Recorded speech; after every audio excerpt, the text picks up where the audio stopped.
Oh, hello student. Welcome to accounting class with me, Miss Grace Angelina. Let's check it out.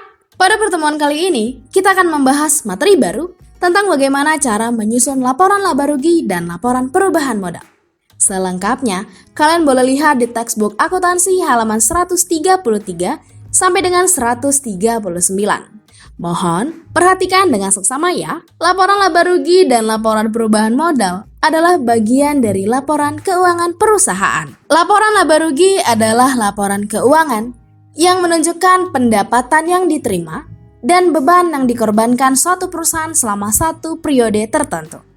Sehingga yang menjadi komponen dalam penyusunan laporan laba rugi adalah akun pendapatan dan juga akun beban. Terdapat dua jenis bentuk laporan laba rugi, yaitu single step dan multiple step.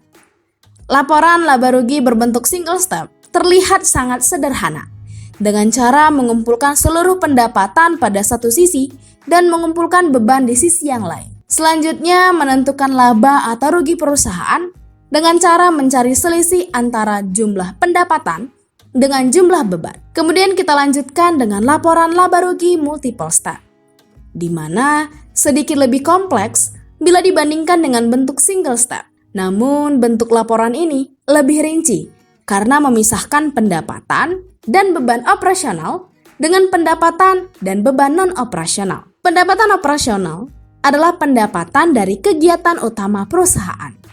Demikian pula beban operasional adalah beban yang dikeluarkan untuk menjalankan kegiatan utama perusahaan. Contoh, pendapatan operasional pada perusahaan salon misalnya, seperti potong rambut, creambath, dan manicure.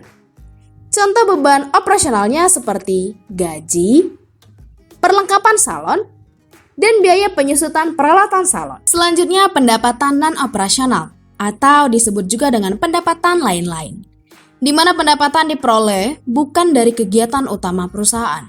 Demikian pula beban non-operasional atau disebut juga dengan beban lain-lain adalah beban yang dikeluarkan bukan untuk menjalankan kegiatan utama perusahaan, melainkan untuk menjalankan kegiatan lain perusahaan.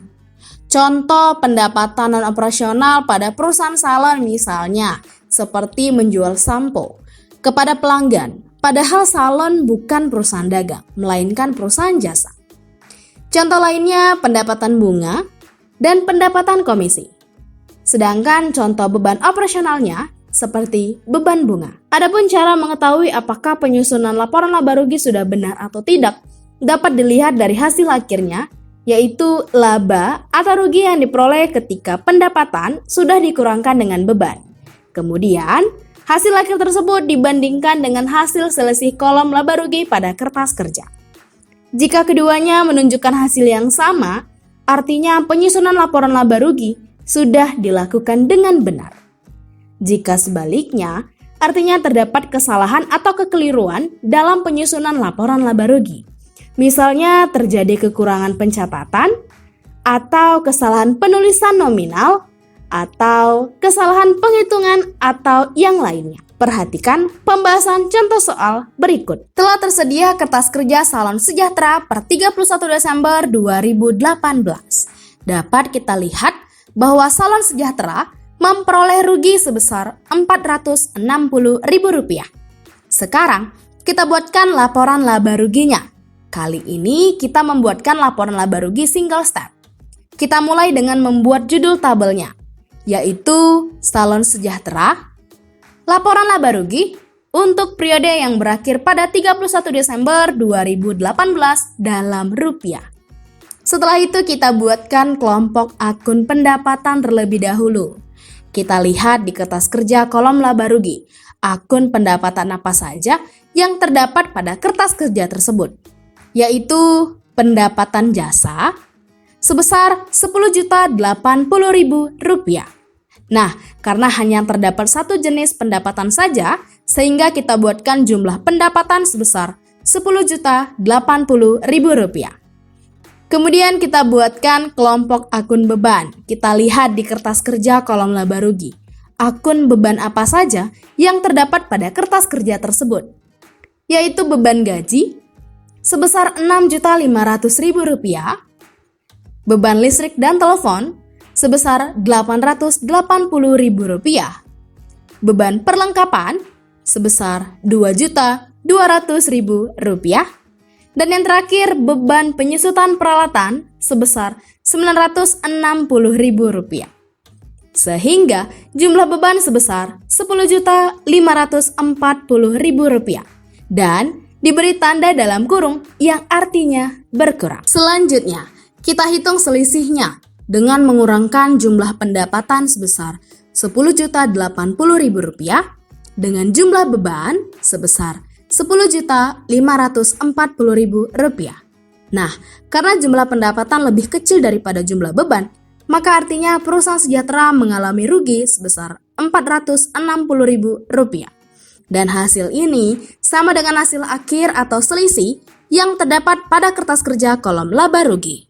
Setelah kita membahas laporan laba rugi, selanjutnya kita akan membahas laporan perubahan modal. Laporan perubahan modal adalah laporan keuangan yang menunjukkan perubahan modal suatu perusahaan dalam satu periode tertentu.